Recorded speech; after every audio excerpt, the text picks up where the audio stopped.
Kagahapon, personal nga miadto sa Kapitolyo si Presidente Bongbong Marcos para makigtagbo sa gobernadora sa lalawigan sa Sugbo. Alang sa pagpatuman sa iyang saad nga mapalit sa tag 20 pesos ang matag kilo sa bugas. Unya diri una sa Visayas. Subay po nini mianunsyo si Agriculture Secretary Francisco Chu Laurel Jr.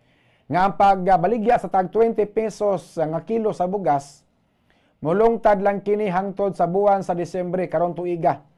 Ug ang mga pobre nga mga pamilya makapalit og tag 10 kilos nga baratong bugas matag semana. Lagtod pagaistorya sa usa ka buwan, ang usa ka pamilya nga pobre makapalit og 40 ka kilo sa bugas NFA matag buwan mga kabombo. Boto na hunaon, nindot kayo nga paminawon ang 20 pesos ang kilo sa bugas. Pero ang pangutana, parte ba kaha kini sa long-term nga plano sa presidente sa pagbabarato sa presyo sa bugas? O base gituyo ni sa Marcos administration aron sa pagpahumot sa iyang mga kandidato diri sa Central Visayas para sa umabot nga eleksyon? Kay murag takilid ra ba ning mga manok ni Marcos? Hilabi na sa mga senatoriables diri sa Visayas. Unya daghan na ba mga botante diri sa Visayas mga kabombo? O basin kutob lang ni karong tuiga ang tag 20 pesos ang kilo sa bugas nga NFA kay naghinangat ang eleksyon. Basin pangpakonsuelo di bobo ni sa gobyerno mga kabombo.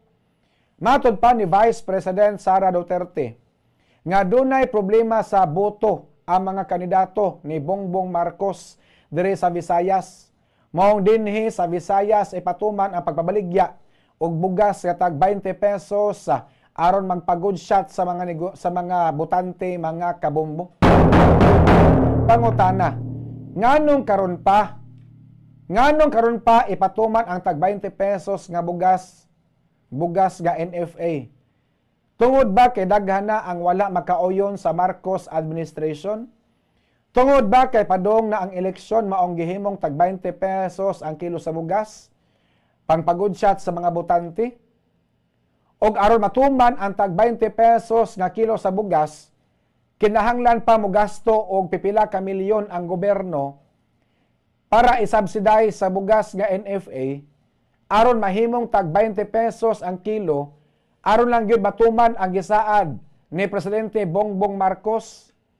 Pero sultian ta mo mga kabombo, bisag pobre mi sa amo, dili ko mukaon og NFA.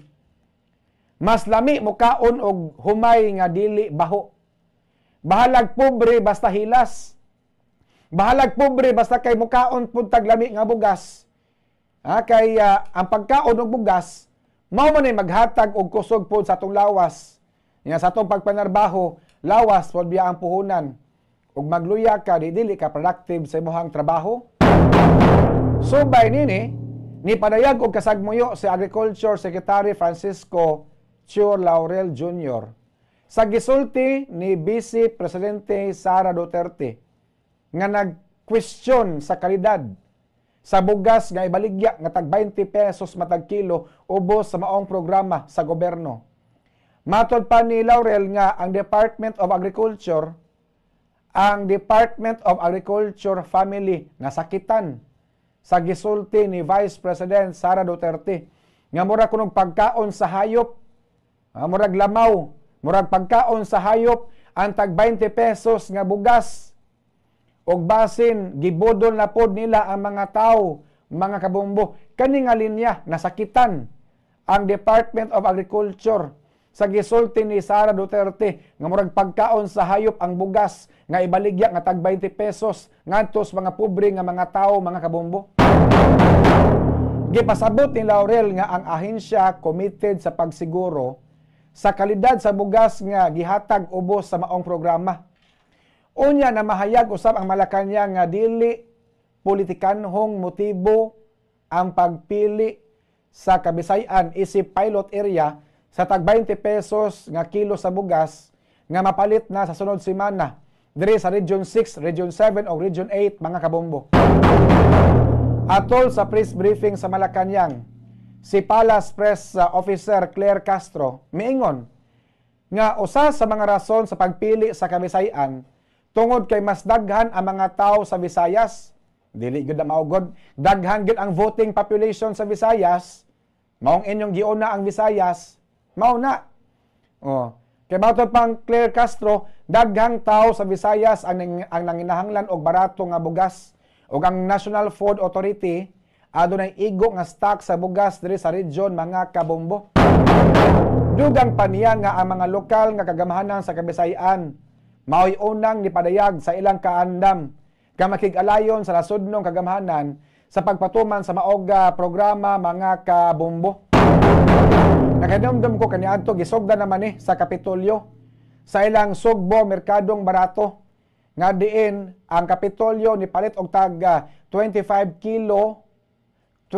pesos matag kilo sa bugas sa NFA apan ibaligya sa Kapitol og tag 20 pesos ngadto sa mga pobre sa lalawigan sa Sugbo. Nagpaalkansi og 5 pesos ang Kapitolyo para lang gyud makabaligya 20 pesos nga kilo sa bugas ang Kapitolyo ngadto sa mga pobre mga kabombo nga mga pamilya.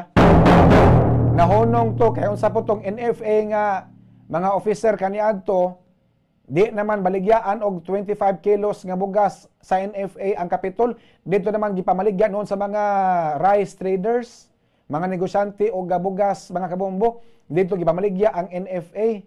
Unya ang mga rice traders, mga negosyante bugas, mga tikasan, ang ilang bugas nga mahalon sa gulan sa NFA para mosamot pagid kadaghan unya ibaligyag mahal mga kabombo.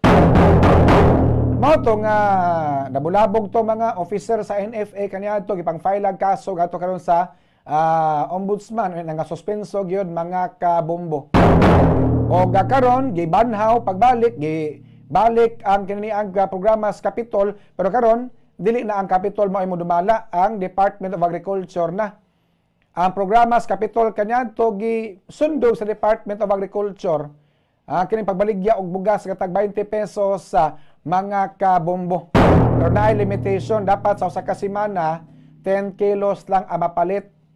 Sa usa ka buwan dapat 40 kilos lang ang mapalit sa usa ka pobre nga pamilya mga kabombo. Unya NFA nga bugas. Ikaw nga namina ron. Unsa nang bugas inyong kinaon diha? Sa man kanani ang NFA na or katunang mimis kayo nga tipasi. Katunang lami nga bugas katag 50 kapin ang kilo. Kanang NFA nga bugas, sama ng broken rice, NFA, imo lang kilisan og katulo, kaupat, kalima para maputi na siya. Nya para mawagtang ang baho gyud mga kabombo. Kilisan og mayo, kumuton og mayo, kumuton tamas ginawap, kilisag katulo, kaupat, kalima hangtod niya maputi para mawa gyud ang baho. Butangan nimo nagkamuti sa babaw, baka kanang saging para mo humot-humot pod na mga kabombo. Before ta mo lahos ato sa